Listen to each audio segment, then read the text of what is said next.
Hi, Dougie Burr from Douglas Tackle World here on the Gold Coast. Just got the updated fish report for this week, and that's the 15th and 16th of January 2022.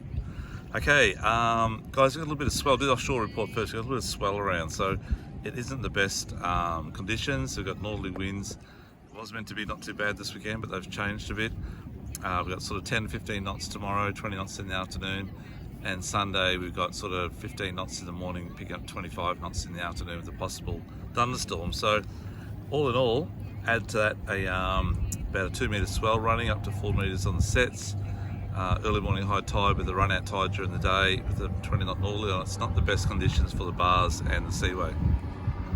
So my recommendation would be this weekend, if you are going to go out for a mackerel fish, a mackerel troll or a marlin fish or a dolphin fish, whatever, is to go very early in the morning, preferably after daylight. You don't want to cross that bar when it's dark with big swell on, and get out offshore and do your fishing and try and get back in before sort of 8 o'clock, before the tide starts running out too hard and before the wind picks up.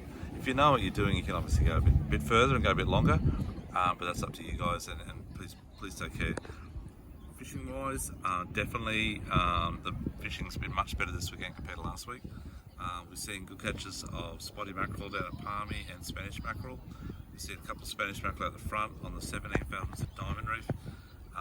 Mermaid's been a little bit quiet. There were a couple of spotties down there last week and the odd Spanish, but the gravel patch seems to be what's kicked in at the moment. The gravel patch off burley heads, and just trolling skirts and trolling little skirted lures, skirts over top of pillies, and also on hard bodies. Hard bodies been really good as well. Deep diving, around about 6 metre depth.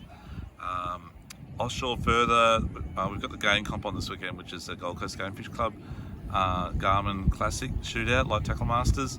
It's a great competition. It's probably getting a bit late now to enter, guys, by the time you read this.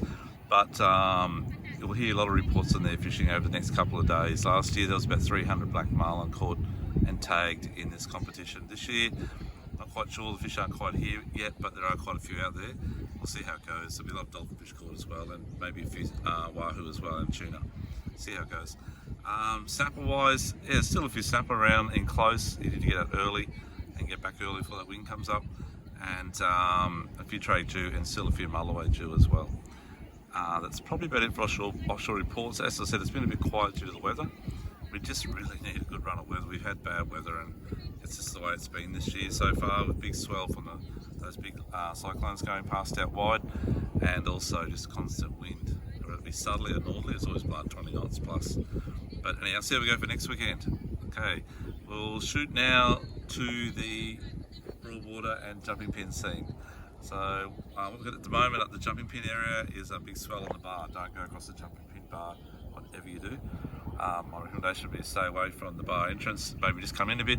You can chase Taylor. If you see any birds diving around between the sort of end of South Stratty and Kalinga Bank or Crusoe Island, and look for birds, look for bait, and cast little lures, troll little lures. You get them on anything actually. And also probably worth a go for flatties along Kalinga Bank itself. There'll be jewies also towards the entrance to Swan Bay in the deeper water there, on that high tide, early morning high tide and late afternoon high tide. Give that a shot. Whiting on Cold Bank, if you're whiting around sort of the bedroom area, and any of those banks that sort of go from Tipplers all the way down to sort of North Stratty, anywhere on that front entrance area. At the back of the back blocks up towards Cabbage Street Point in that, we've had a few flatties up that area, a lot of mud crabs, a few sandies, and a few prawns starting around the bay area, but predominantly the prawns at the moment up further up Pine River, near Caboolture area. But if you want to take your boat there for a drive, there's plenty of prawns up there, high tide and the run out. Look for the boats, you'll see them in the river there near the highway bridges. That's probably about it for jumping pin area. Come down this way towards the Broadwater. Definitely the flatties have been good around the seaway again, and a lot of little flatties around Crab Isle at the moment. Not little means sort of that 40 to 55 centimetre size with the odd big one.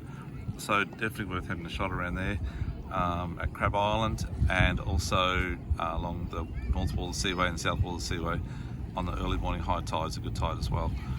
Whiting are still fantastic. They've been around the back of Wave Break, on the banks opposite Aqua Building, and down to the side of the swimming pool at past Lotus Creek. All those banks there, high tide, and use the yabbies, very light sinkers, and worms if you want to. There's a lot of good whiting up the Narang River as well around the council chambers, and definitely using worms up there, and give it a shot as well. And overnight. And actually, beach worms are fine. You don't need bloodworms, okay? Beach worms are fine. If you've got bloodworms, bonus. If you've got yabbies, you'll get a few. Okay, that's about how the statistics work.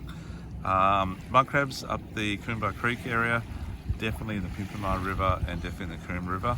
Give the mud crabs a shot. Sandies, I haven't been out myself. I haven't heard much, but I would dare think they should be on these small tides this weekend. The bonus this weekend is not really big tides, so maybe try around the back of Wave Break or west side of Sovereign Island, the east side of Sovereign, in the edge of the channels. Give those sandcrats a go overnight. Mangrove Jacks, there's a few good Mangrove Jacks around, eh? They're starting to kick in again, these northerlies, a bit of humid weather will bring them on. And try around all the canals at Runaway Bay, Paradise Point, and around Benoa area. In the Coombe River, try around the marinas if you can get in there, and around Central Cove area if you can get in there as well. Definitely would be trying probably the beach on maybe Sunday afternoon for a whiting fish or a dart. At the moment, I think tomorrow is going to be, Saturday's going to be a bit big and a bit hard to fish it, and try the pump and jetty if it's open, but I'm not quite sure if it's open. Need to check on that, guys. If it is, so you'll get some really good dart in this type of weather. That's probably about it for the Broadwater. We'll quickly go up to the dam now. The hin stand's been fishing not too bad.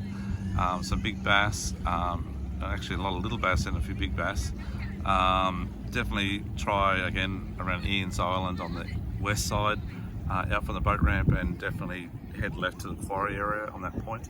And I'd maybe look at going on the east side over Mudgeeraba side, head sort of south from Mudgeeraba, from the boat ramp there, about a K south to get to all the timber, and just fish amongst the timber there, casting surface lures early morning, and definitely doing a little bit of micro jigging with 30-gram jigs as well when you find the schools of the fish schools of the bass schooled up, sorry. Other than that, you could take a trip up to maybe Wonga. I think Mondrian's not too bad, but even further south of Mondrian's been hammered with that big wet they had there a couple of weeks ago. Last week it was the flood, so the dams would have risen like out of control. But I think Wonga's not too bad, and Mondrian's probably faring not too bad as well. Some good bar up there, up to about $1.20, $1.30. You need to use big plastics, casting and trolling, deep diving lures on the edge of the weed banks. That's probably about it. Just to let you know too, next week we have our next Thursday the 20th, we have our seminar on how to catch marlin using live baits, which is a pretty intricate type seminar. We cover everything from using downriggers to just normal fishing for them, back into the current, using your outriggers if you've got outriggers with live baits, and slow trolling live baits as well. So we cover that whole live bait aspect. It's a great seminar. Plenty of good specials on the night, and the giveaways as well. As always, look forward to seeing you there. If you're coming along, just book in on by phoning the shop, and we're limited to 20 people. Thank you. The other thing is the seminar coming up 2 weeks after that, which I think is around the early February anyhow, 6th of February I think, or something that's on the Thursday night. That one we're doing on mackerel fishing. So we're undecided yet whether we're going to cover Spanish mackerel in a seminar and then spotted mackerel in another seminar, or do them both together. We're not sure yet, but we will let you know next week when we do our report. So until then, good luck out there. Be safe with that big swell around. Please be careful, and good luck for those fishing the Garmin Light Tackle Masters with the Gold Coast Game Fishing Club. We've sponsored that, and a lot of people have, and a lot of good people there looking after the club. Good on these guys, and thanks for all the patronage. Okay, I'll catch you next week. Take a bird from Doug Burt's Tackle World here on the Gold Coast at number 8 Centreview Drive, Bigger Waters, just behind Harbour Town, off Brisbane Road. Catch you soon. Bye.